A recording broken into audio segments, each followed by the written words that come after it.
Hi everyone, so I've been reading through your comments and here are my answers to your questions.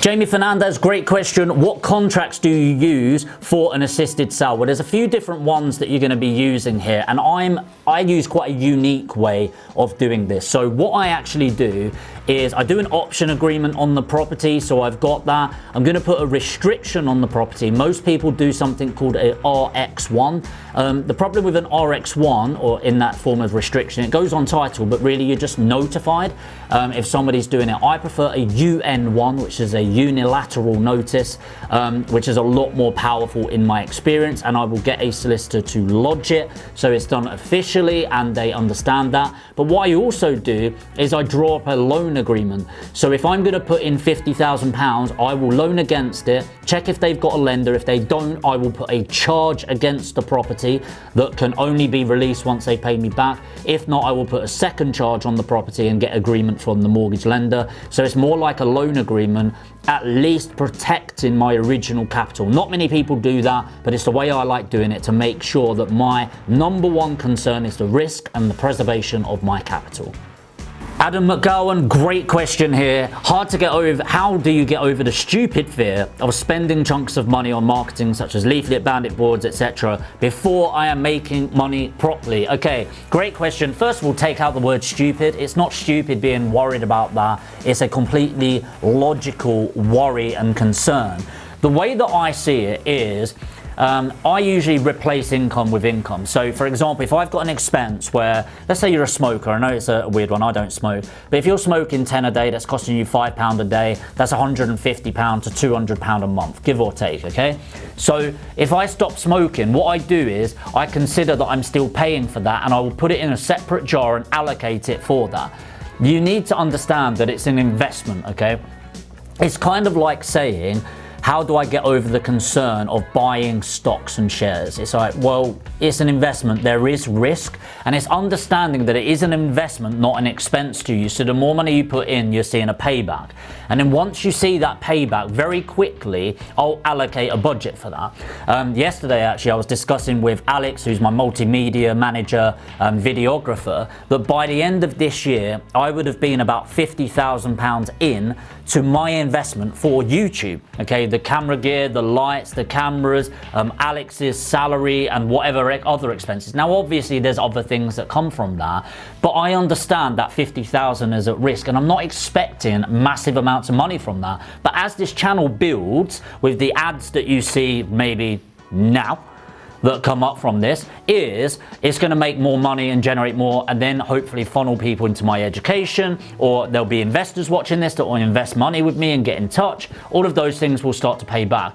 And then what I do is, now I've got a rule where if there's any other equipment which Alex wants to buy every single day because he's a absolute spender, then it can come from the revenue that is generated from this channel. So I know that there's no added direct expense from it, and I do the same with marketing. So I'm doing a marketing launch at the end of this month. Actually, I know I've got an £18,000 budget for Facebook ads. I know that's quite scary for a lot of people. It's pretty standard for a launch for me now, and I know I'll probably make about £250,000 from that launch. Okay, but even if I only made 30 grand from that launch, it's still a decent return considering, you know, 18 grand to get 30. That's a good return for anyone's spend. I know then that I will only invest what has come from that marketing expense. So start small, start with £100 a month, make some money from it. It might take you 6 months. Great, get a deal, get paid 5 grand if you're packaging it on, and then allocate a portion of that. At least 30% of that should go back into marketing and reinvest and build it up. So at least then, it's kind of like when you go to the casino. If you take £100 and you win 300, pocket 100. Okay, and enjoy the other 200. So you know that what you're gambling with there, or you're investing in with your marketing, let's get back to real world, your marketing isn't money that's coming out of your pocket, it's money that you've made already. So I've got another great question by Adam here, which is, what advice would you give to systemizing a startup deal packaging business? Well, honestly, you don't. Get out of your head the operations and focus on sales and marketing, getting as many leads through, talking to as many people as possible. And then as you're actively doing it, just lodge the process. So I always think to myself, am I likely to do this again? There's the fairly obvious ones, like a phone call to an investor or a phone call to an agent or a phone call to an investor and a vendor, and all I'll do is I'll record those calls, eventually building out a script. But the same with emails. If I'm emailing a brochure or putting together a brochure, I want to record that in some way. I am not very good with pen and paper or typing up instructions. I'm much better with video or voice or something like that. So Katie, my poor PA, if I need her to do something, I'll usually voice note something and then she'll write it up. She's a lot better at that. Or I use something called Loom, which I think is absolutely amazing. I think it's free for a decent duration, and then like £10 a month. We can all find £10 a month, right? Where basically if I'm doing something, I will screen record it and then talk out loud about what I'm doing, why I'm doing it, and what outcome that I want, and then that can become a process down the line. So a question by David Tones here, really great question. When looking for deals, should you split your time 50-50 between direct to vendor and agents? Well, look, there's logic of both. So people usually start with agents because you're getting experience, you find out what actually a property looks like and how to price up refurbs, and it's great because the stock's already there. You don't need to worry about your marketing expense because they've spent the marketing already. So it's a great place to start. The downside with estate agents is every Tom, Dick and Harry has seen the deal, okay? Everyone's putting in ridiculous offers. You're not only dealing with investors that want to get it at a great price, you're also dealing with the open market. So there's a lot of competition there. So I definitely focus probably 70-80% of my time in the first 3 months at least to really get a good understanding whilst you're building up your direct to vendor assets, your boards, your leaflets. I really like Facebook ads, as you know, David. And then I could probably flip that around. I love direct to vendor. I'd say about 95% of our staff is off market direct to vendor deals. Yes, it's harder and you need to spend some money to get the leads, but I can make much bigger margins. To give you an idea, it is currently the 17th of January whilst filming this video for you. And our best deal so far in terms of deal packaging is £26,000 as a fee, and that is direct to vendor. I also love the fact that there is a complete lack of competition. Don't need to worry about getting it off the market and stuff like that. So probably an 80-20 split at the beginning, and then heavily focused on direct to vendor as you get more experience in the property world. Okay, so I've got another question here. I'm not going to read out the name because it's a bit of a personal situation. So I've got a commercial mortgage on a building as there is a business within the building. I'm looking to sell the building with or without the business inside, but in the meantime turn the building into residential and selling the building as a resi development site. If I wanted to remortgage this, could I do it as residential, or will I have to stay as a commercial mortgage? Well, first of all, if you're selling it on to somebody as residential development and stuff like that, there's probably some element of commercial finance that will go into that for the person buying it.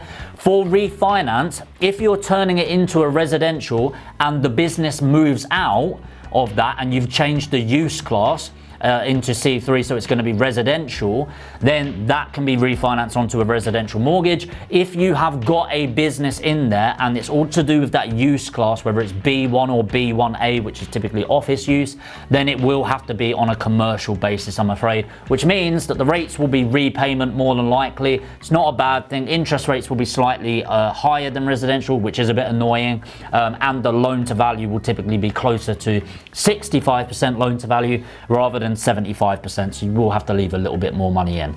They're your options. Okay, the final question is tagged by everyone that ever invested. That's quite funny. How do you get a property offline when it's listed with an estate agent? Well, now it's based on relationship for me, so I'll just tell an estate agent, look, I need that offline. And they'll just take it offline 99% of the time. But at the beginning, yes, it's to do with confidence. So I make statements very matter of fact going, I wouldn't go, oh, could you take that offline for my investors? It's I need this property offline in order to move forward with this offer. Can you get that done in the next few days? Or can you get that done by Friday? So it's more of a statement position rather than anything else. But the easiest way is find the money first. And this isn't just for property, it's any business. Find the buyer, find the investor, find the money first. Understand their criteria, get their proof of funds, etc. So that when you're putting in offers on their behalf, one, you won't always need it taken offline if you've managed the expectations of the investor properly.